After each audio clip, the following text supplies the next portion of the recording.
Hello, good evening to all. ये मेरी car है टोयोटा ग्लांजा, जिसका मैंने अभी रिसेंटली सीट कवर का काम किया है ऑर्चिस से।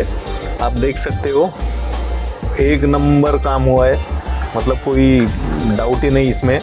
मेरा नेक्स्ट अभी जो भी मतलब फ्लोरिंग का या डोर चेंज का काम है वो मैं उन लोगों से करवा रहा हूँ। थैंक्स ऑर्चिस।